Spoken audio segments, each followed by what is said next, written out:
আর আমি আল্লাহর সালাম পৌঁছাইয়া দাও। মা যেইভাবে দূর থেকে ডাক দিয়ে বলে, আমার ছেলের মারিস না, রসগোল্লা দে। আল্লাহ দূর থেকে ডাক দিয়ে কয়, ফেরেশতারা রে, আমার বান্দার কানে আমি আল্লাহর সালাম পৌঁছাইয়া দে।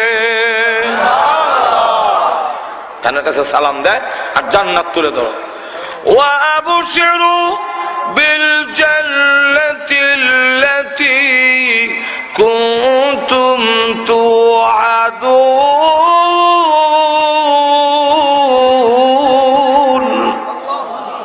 জান্নাত চোখের সামনে তুলে ধরো, জান্নাতের দিকে তাকাইয়া আল্লাহর সালাম পাইয়া ও আয়েশা মুমিনের মরণের কষ্ট কষ্ট থাকবে না, সম্পূর্ণ আনন্দের হয়ে যাবে। পৃথিবীর থেকে বিদায় হয়ে গেলে রুই বের করা হলো, মৃত্যু একদিন সকলের গ্রহণ করিতেই করিতেই মারা যাওয়ার পরে শেষ হয়ে গেলেন, দেহটা নিয়ে এখন কবরে রাখা হয়। যেরকম ঠিক কবরের আযাব যে হবে এর মধ্যে কোনো সন্দেহ আসেনি। আরো ধরে কন, আল্লাহর নবী বলেন, কবরের আযাব থেকে যদি কেউ রেহাই পেত, আমার সাদ ইবনে মুআয রেহাই পেত। যার জানা যায় ৭০,০০০ রহমতের ফেরেশতা শরীক হয়েছে, সেই সাদ ইবনে মুআয কবরে রাখার পরে ওনার কবরের পার দাঁড়াইয়া বড় বুজুর্গ সাহাবী, ওনার ইতিহাস কইতে গেলে লম্বা হয়ে যাবে, ওই দিকে আমি যাব না। উনি যখন নাকি এইভাবে কবরে রাখা হইল, রাখার সাথে সাথে দেখা যায় আল্লাহর নবী এটা শুরু খরচ করতে খাইবেন না, এই দেখি ভাবো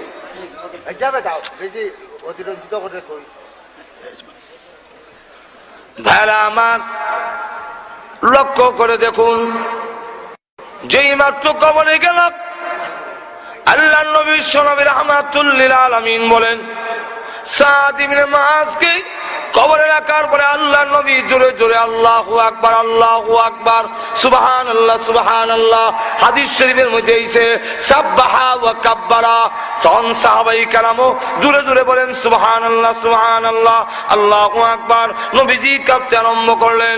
আল্লাহর নবী ডাক দিয়ে বলেন, সাহাবীরা রাসূলকে জিজ্ঞাসা করেন, ইয়া রাসূলুল্লাহ, আল্লাহর নবী গো, আমরা তো না বুঝে সুবহানাল্লাহ, আল্লাহু আকবার বলেছি, আপনি কেন গো তার কবরের দিকে তাকাইয়া সুবহানাল্লাহ, আল্লাহু আকবার বললেন? ওগো নবীজি, আপনি কেন কাঁদতেছিলেন?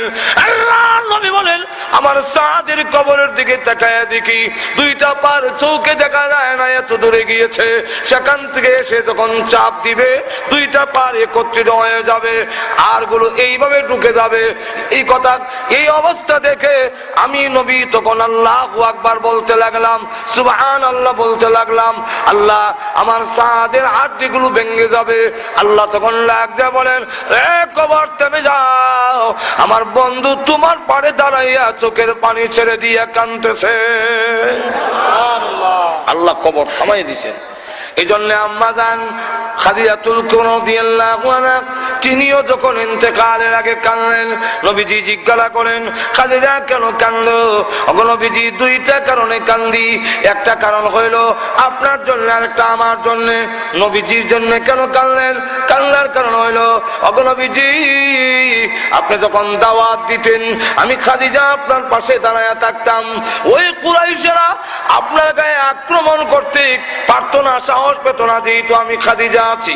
খাদিজা ধনাঢ্য মহিলা, কুরাইশের মধ্যে সম্মানিত মহিলা, ওনার কারণে সাহস পায় না হামলা করার জন্য। ওগো নবীজি, আমি পৃথিবী থেকে বিদায় হয়ে গেলে আপনার পাশে কে দাঁড়াবে? এই জন্য কান্দি। এমনি ছোট্ট মেয়ে ডাক দিয়ে বলে, মাগো, এই ছোট্ট মেয়ের নাম হলো ফাতেমা। তিনি ডাক দিয়ে বলে, আম্মা কান্দেন না, আপনি পৃথিবী থেকে বিদায় হয়ে গেলে এখন থেকে ওয়াদা দিলাম আমি ফাতেমা আমার আব্বার পাশে দাঁড়ায়া থাকবো। টিকে থেকে গিয়েছে, ইতিহাসে প্রমাণিত। আল্লাহর নবী যখন দাওয়াত দিতেন, পিছনে কাপড়ের মধ্যে ধরা থাকতো, কোমরের মধ্যে ধরতেন ছোট্ট একটা মেয়ে। এই মেয়ের নাম হলো ফাতেমা। ওগো নবীজি, ফাতেমা রাদিয়াল্লাহু আনহা ওয়াদা দিয়েছেন ধরে রাখবেন। তখন হযরত খাদিজা বলেন 2 নম্বর কারণটা হলো আমা ওগো নবীজি, আমি আপনার কাছ থেকে একটা ওয়াদা নিতে চাই, আপনার ব্যবহারে একটা কাপড় আমার কাপড়ের ভিতরে দিবেননি। কেন? ও নবীজি, ভয় লাগে, কবরের কোন সামান আমার নাই। ওগো নবীজি, কবরে যাওয়ার পরে কবর যখন চাপ দিবে আমার হাড়গুলো ভেঙে যাবে, এই জন্য কালি আপনারা বলেছেন কবরে চাপ দিবে, হাড্ডিগুলো ভেঙে যাবে। আপনার ব্যবহারের একটা কাপড় মুবারক যদি আমার কাপড়ের ভিতরে দেন, তাহলে আমি খাদিজা মনে করি আপনার ব্যবহারের কাপড় যদি আমার কাপড়ের ভিতরে থাকে গো, কবর আমাকে চাপ দিয়ে হাড়গুলো ভাঙতে পারবে না। চিন্তা করেন, সামান আছে এরপরে তো ভয়। আল্লাহ দুনিয়াতে সালাম দিয়েছেন, জান্নাতে সার্টিফিকেট দিয়েছেন, কিন্তু আমাদের কোন সামান নাই, কিন্তু কবরের কোনো ভয় আমরা নাই। আর তো ধরে কম আমরা প্রতিযোগিতা লাগছি কার ঘরটা কত সুন্দর হইত।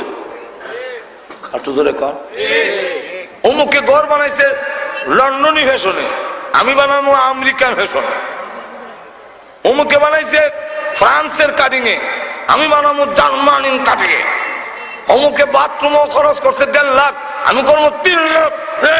বাথরুম কত সুন্দর, কার বাথরুম কত সুন্দর হইতো এই নিয়ে প্রতিযোগিতা, কিন্তু আমার কবরটা সুন্দর হইল কিনা এই প্রতিযোগিতা আমরার মধ্যে এখন নাই। আর তো জোরে কর না। আর নবীর সাহাবীরা দুনিয়ার কোন প্রতিযোগিতা নাই, জান্নাতের প্রতিযোগিতা। কার ঘর কত সুন্দর জান্নাতে হবে, কার ঘরটা কত জান্নাতে সুন্দর হবে, এই ছিল তাদের প্রতিযোগিতা। আর আমাদের প্রতিযোগিতা হলো দুনিয়ার ঘর কার কত সুন্দর হবে। আল্লাহ রসুল বলছেন আখির জামানায় এমন লোকের সৃষ্টি হবে। এই জন্য ভাইয়ের আমার লাম্বাচড়া করার সুযোগ নাই, কবর আমরা থাকতে হবে 40,000 বছর, 40 দিনের কথাও আছে, 40 বছরের কথা আছে, 40,000 বছরের কথাও আছে। তো কবরের মধ্যে থাকতে হবে 40,000 বছর। আর বাথরুমও থাকবেন 10 মিনিট। ঈদের মধ্যে করে আমরা অত কষ্ট লাগে জায়গা হাই কমট না হইলে আপনার পায়খানা হয় না। আবার বদনা উঠে লিছে, বদনা আলগে দিয়ে পানি খরচ করতে অসুবিধা হয়, 5 লাগাইছে, 5 দিয়ে পানি খরচ করে।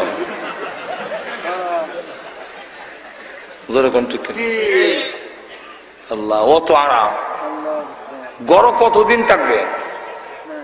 নিশ্চয়তা নিশ্চয়তা। এক লোক যে গায়ে বেটা এই কুশিয়ারা নদীতে কতদিন ধরে মাঝি করা হচ্ছে? 50 বছর হয়েছে। কত বছর? বলে হ্যাঁ। বয়স কত? বলে 60। তো ও তো সকালে নদীতে এলি কেমনে? বলে আমার বাপ মাঝি আছে। উনি আসেনি? বলে না, মারা গেছে। কেমনে মরছে? ওই ঘূর্ণি জ্বর হয়েছিল আর কাল বৈশাখী ঝাপটা নৌকা ডুবে মারা গেছে। সুবহানাল্লাহ, অত বড় জালেম! তোর বাপ এই নদীতে মরলো, তুই আবার এই নৌকা থই? হ্যাঁ, আচ্ছা স্যার আসেনি? না, আমার আব্বু মারা গেছে। কই মারা গেছে? বলে আমরা পশ্চিমের ঘর। আচ্ছা, ঘরটা আসেনি? ও আছে তো।